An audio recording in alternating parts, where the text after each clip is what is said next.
Good morning বন্ধুরা। তো দেখো সকালবেলা উঠে জাস্ট মুখ হাতে জল দিয়েই আজকের ভিডিও শুরু করেছি। নিচে চলে এসেছি। আজকে বাবু উঠে পড়েছে। আমি খালি উঠে নিচে আসবো, মানে আসবো বলে উঠেছি আর অমনিও উঠে পড়েছে। বলছে আমাকে নিচে নিয়ে চলো। তাহলে চ নিচে চ। এখন ব্রাশ করে বলে ব্রাশ চাইছে, আমাকে ব্রাশটা দিই। আর ভিডিওটি লাস্ট পর্যন্ত অবশ্যই দেখো, আশা করছি ভালো লাগবে। চলো দেখতে থাকো। তো দেখো ওকে দাঁত ফাত মাজিয়ে খালি আমি ফ্রেশ হতে যাব কি, জলও খাইয়ে দিয়েছিলাম ওকে, ব্রাশ করিয়ে ওকে আগে জল খাওয়াই। তারপরে দেখলাম একজন বেকারি এসেছে ওই কেক বিস্কুট বিক্রি করতে। তো ও তো আওয়াজ শুনেই বলছে মা চলো তাড়াতাড়ি, আমি চকলেট কিনবো, চকলেট বিস্কুট কিনবো এইসব। তো ওর কাছে তো আর চকলেট ফকলেট পাওয়া যায় না, ওকে একটা ওই কেক কিনে দিলাম, ও খাচ্ছে বসে বসে। আর এদিকে দেখো এই বিস্কুটটা নিলাম। এত পরিমাণে রোদ উঠেছে না, কিছু মানে ধরো রান্নাঘরে তোমার রোদে পুরো চকচক করছে। তো এখানে বিস্কুট নিয়েছি, একটা পাউরুটি নিয়েছি আর একটা এখানে কেক নিয়েছি। তো পাউরুটিটা নিয়েছি, ভাবছি সন্ধ্যেবেলা একটুখানি ডিম টোস্ট করবো, এখন আর খাবো না। আমার খুব মানে ডিম টোস্ট করে খাওয়ার ইচ্ছা হচ্ছে অনেক দিন ধরেই। তো যাই হোক, তো চলো এবার। আর এখানে কি বলো তো, রান্নাঘরে এত পিঁপড়ে হয়েছে না, ওই দেখো সব লক্ষণ গণ্ডি দিয়ে রেখে দিতে হয়েছে খাবার দাবার। ওই জন্যই এই গ্যাসের উপর রেখেছি আপাতত, পিঁপড়ে হলে তো ব্যাস হয়ে গেল। চারিদিকে প্রচুর পিঁপড়ে হচ্ছে। তো রোদটা দেখো কী পরিমাণে বেরিয়েছে। তো চলো আমি ফ্রেশ হয়ে খালি বেরিয়েছি, আর ও বললো, ও উঠে পড়েছে, বললো চা করো আগে। তো এখনও জামা কাপড়ও শুকুর দেওয়া হয়নি, এদিকে আমার চা মোটামুটি হয়েই গেছে। আর দেখো না এখানটায় কী হয়েছে বলো তো, আমি ক্যামেরাটা রেখেছিলাম কিন্তু আমি দেখিনি, মানে এত অন্ধকার উঠেছে। তো চাটা হয়ে যাওয়ার পরে কালকে রাত্রের একটুখানি তরকারি ছিল, কুমড়োর তরকারি হয়েছিল, তো ওটাকে একটুখানি সামান্য জল দিয়ে গরম করে নিচ্ছি। আজকে সকালে আর কিছু খাবার তৈরি করতে হবে না, তার কারণ একটু তরকারি আছে। ওদিকে কালকে রাত্রে আলুও সেদ্ধ হয়েছিল গোটা গোটা, সেই আলু সেদ্ধ আছে। তো সেইগুলো দিয়েই আজকে সকালে খাওয়া হয়ে যাবে। আজকে আর কিছু সকালবেলা রান্না হবে না। তো এখানে ক্যামেরাটার জন্য আমার এত মানে দেখতে পুরো অন্ধকার লাগছে, আসলে প্রচুর রোদ আসছে না, তো ক্যামেরার ফোকাসটা হয়তো সেভাবে নেয়নি, আমি খেয়াল করিনি। তো যাই হোক, উপরে চলে এলাম, এবার জামা কাপড়গুলো শুকুর দিয়ে দিই। কারণ আজকে বাথরুম থেকে বেরিয়েই আগে রান্নাঘরে ঢুকেছিলাম। তো উপরে এলাম। রোদটা যেমন বেরিয়েছে, হাওয়াটাও সেরকম পরিমাণে দিচ্ছে। কী পরিমাণে রোদ বুঝতেই পারছো, পুরো চকচক করছে সব। ওই জন্য রোদের কারণেই আরও ক্যামেরাটা একটু আজকে গন্ডগোল হয়ে যাচ্ছে। ওখানে মানে তোমার রান্নাঘরে তো বুঝতে পারিনি, পুরো অন্ধকার হয়ে গেছিলো, এখানে আবার দেখো এত পরিমাণে চকচক করছে যেন মনে হচ্ছে চোখে লাগছে। যাই হোক, চলো আমার জামা কাপড়গুলো শুকুর দেওয়া হয়ে গেছে, দেখি ঘরের কি অবস্থা।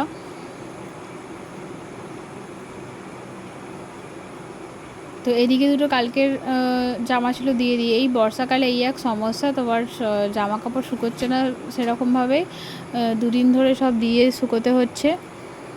তো পর্দাগুলো খুলছি, আবার এক্ষুনি দিয়ে দিতে হবে, তোমার ঘরফর ঝাড় দিয়ে তারপরে আবার পর্দা দিয়ে দেবো।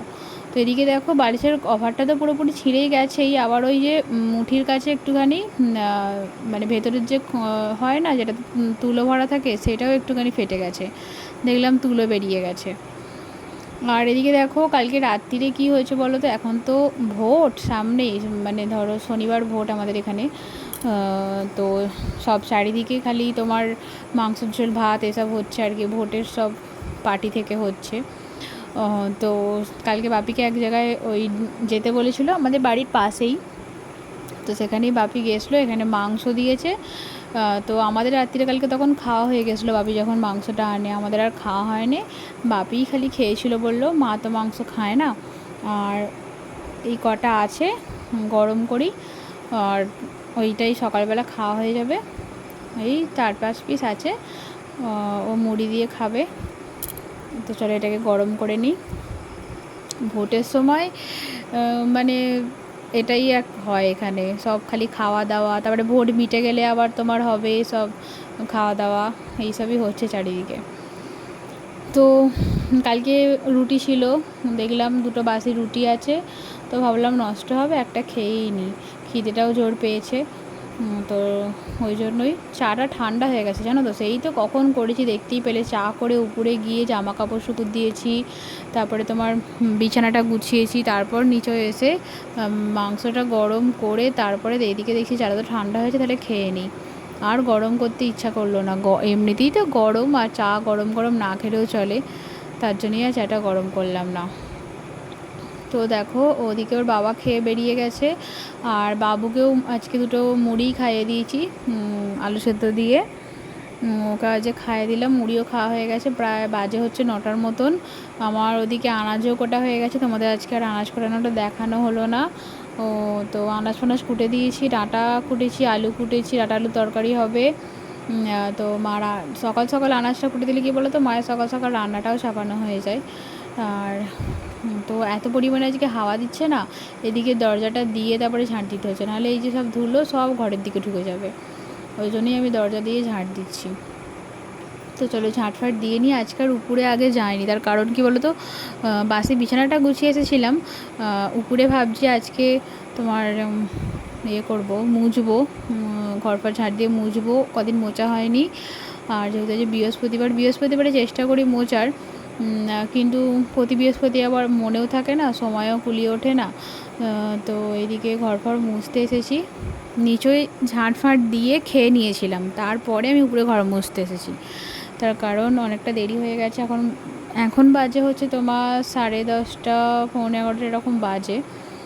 তো নিচয়ে গিয়ে উপরে ঘরফর মুছে গিয়ে নিচয় শুধু মুছবো, তারপরেই আমার সব কাজ হয়ে যাবে। বাসনও মাজা হয়ে গেছে, আর আকাশটাও 14বার জল আসছে, ওই দেখো আমি ছুটলাম হচ্ছে জামা কাপড় তুলতে, একবার মাঝখানে জল এসেছিলো, জামা কাপড়গুলো ছিল তুলে ফেলেছিলাম, ভিজে ভিজে মানে শুকিয়ে গেছিলো, তারপরে আবার ভিজে গেল, তো আবার জল আসলো। তো মা ওদিকে কড়াই রোদে দিয়েছিল, কড়াই বলতে ডাল রোদে দিয়েছিল, কড়াই ভেঙে যে ডাল হয় সেই ডাল রোদে দিয়েছিল, বিউলির ডাল, তো সেগুলো সব দেখলাম ভিজে গেছে, ওগুলো আবার যেদিন ভালো রোদ করবে সেদিনকে তুলে এই সব রোদে দিতে হবে। তো এদিকে আমি ঘর মুছছিলাম, আর বাবু উপরে এসেছে, আর ওকে আমি এমনি এমনি উপরেই নিয়ে এলাম, তার কারণ কি বলো তো, নিচয় না জল পড়ছে, তো 14বার উঠোনে নেমে যাচ্ছে। তো এদিকে প্রচুর ঝাপটা আসছে, গেটটা দিয়ে দিই, এখানটা পুরো জলে জল হয়ে গেছে, তো ওই জন্যই ওকে নিয়ে চলে এসেছি এখানে। তো উপরে এসে খেলনা নিয়ে খেলছে বসে বসে, আর বকে মানে ওর মুখে কী বলতো একবারও বিরাম থাকে না, মানে দেখতেই পাবে, ধরো আমি স্পিডে করেছি বলে বুঝতে পারছো না, ও অল টাইম ওর মুখ চলেই যায়, কথা বলেই যায় ও, এরকম একটা ব্যাপার। দেখো এই চান করে এলাম, এত সুন্দর হাওয়া দিচ্ছে ছাদে, রোদটা নেই আজকে, মেঘলা বৃষ্টি পড়ছিল বেলা একবার, তো সে যখন ঘর মুছলাম তখনই বৃষ্টি হচ্ছিলো জোরে, তো হাওয়া থেকে যেতেই ইচ্ছা করছে না। এই দেখো বললো বাবা, আমাকে বলছে মা চলো ছাদে খেলবো, এত সুন্দর হাওয়া দিচ্ছে, কি গরম করছে, গরমটা আছে মানে সেইভাবে নেই, তবে আছে। তো আজকে শাড়িটাই পরলাম, তার কারণ বহুত দিন হয়ে গেছে, আমি কতদিন পরে শাড়িটা পরছি তারও নেই ঠিক, এই মানে এই রকম করে আমি শাড়ি পরা ভুলে যাই। কি শাড়ি পরছো? তো এই শাড়িটা পরেছি, পুরাতন শাড়িটা। পুরাতন শাড়িটা নতুনটা পরতে হবে, গরমেতে কি করে নতুন পরবো শোনা, এখন বাড়িতে সবাই পুরাতনই পরে, বেড়াতে গেলে তখন নতুন পরে, তার জন্যই পরলাম, আর বহুত দিন পর পরছি। হ্যাঁ পিমড়ে এসে গেছে, মানে ওরই মধ্যে একটু গরমটা কম আছে বলে যেন পরলাম, না হলে তো নাইটি ছাড়া কিছু ইচ্ছাই করে না পরতে। তো চলো ওকে খাওয়াবো, কিন্তু এগুলো কামড়ায়, এগুলো সুড়সুড়ি পিমড়ে, তোকে ভাত খাওয়াবো, কিন্তু হাওয়ার সেরে যেতে ইচ্ছা করছে না বলে একটু বসলাম হাওয়ায়, একটুখানি পরে নিচে গিয়ে ওকে খাইয়ে দেবো, পরে কথা হচ্ছে। গুড ইভিনিং বন্ধুরা, তো দুপুরে পরে আবার এই সন্ধেবেলা দেখা হলো। তো বললাম তোমাদের সকালবেলায় তো আজকে ডিম টোস্ট করার ইচ্ছা আছে, তো মানে তোমরা বললে হয়তো তোমরা শুনলে হাসবে যে আমি কোনোদিনও ডিম টোস্ট করিনি, জানো তো, মানে করেছিলাম হচ্ছে বিয়ের আগে একবার করেছিলাম, সে করতে পারিনি ভালো করে, তো এইটা হচ্ছে ফার্স্ট টাইম আমি ভালো করে করব। এখানে পেঁয়াজগুলো কুচিয়ে নিয়েছি, আর লঙ্কা দিইনি, তার কারণ হচ্ছে বাবু খাবে তো ওই জন্য লঙ্কা দিইনি। তো ডিম দুটো দেখলাম ফ্রিজে ছিল, ফেটে ফেটে গেছে একটুখানি, ফ্রিজ থেকে বার করে অনেকক্ষণ রেখে দিয়েছিলাম, ঠান্ডাটা না হলে কীরকম একটা হয়ে থাকে ডিমটা। তো এদিকে ডিমটা ফেটিয়ে নিয়ে খালি পেঁয়াজ কুচিয়ে দিয়েছি। তো আমি যখন আগে করেছিলাম না, পুরো গোটা পাউরুটিটা মানে শুধু আধখানা করে তারপর করেছিলাম, কিন্তু এবারে ভাবছি মানে পুরো এরকম ছোটো ছোটো করে পিস করে কাটবো। তার কারণ কি বলো তো, বাবু খাবে, তার জন্যই। ও ওই একবারে বড় মতন করলে খেতে পারবে না, একটু নরম নরম হলে তবে ভালো করে খেতে পারবে। তো দেখা যাক ও খায় কি না, নাহলে আবার অন্য কিছু একটা খাওয়াতে হবে ওকে, যদি না এটা খায় না। সন্ধেবেলা তো কিছু একটা খাওয়াতে হবে, এটা যদি খেয়ে নেয় তো ভালো। তো চলো, ডিমটা ভালো করে আমার ফ্যাটানো হয়ে গেছে।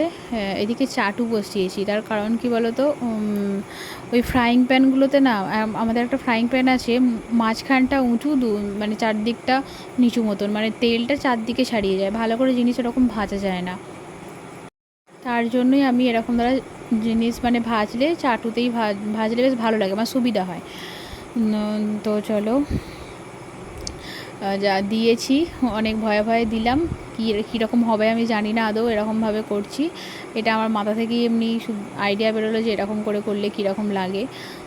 তো চলো, দেখে তো মনে হচ্ছে পুরোটাতেই ডিম লেগেছে। তো এভাবে উল্টে পাল্টে চারদিকটাই ভাজতে হবে, দাঁড় করিয়ে। তার কারণ কি বলো তো, ডিমটা পুরো ভেতরে ঢুকে গেছে, তো নাহলে আষ্টে গন্ধ বেরোবে।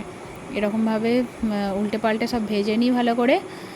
তো এই দেখো, দুটো দুটো করে দিচ্ছি, বেশি করে দিচ্ছে, তার কারণ বেশি দিলে আমি কোন দিকটা ভাজা হয়েছে কোন দিকটা ভাজা হয়নি বুঝতে পারবো না, তার জন্যই। আর পেঁয়াজগুলো দেখছি এর সাথে লাগছেই না, তো পেঁয়াজগুলো কটা এরকম উপরে উপরে দিয়ে দিই, নাহলে দেখো পেঁয়াজগুলো নিচে পড়ে আছে।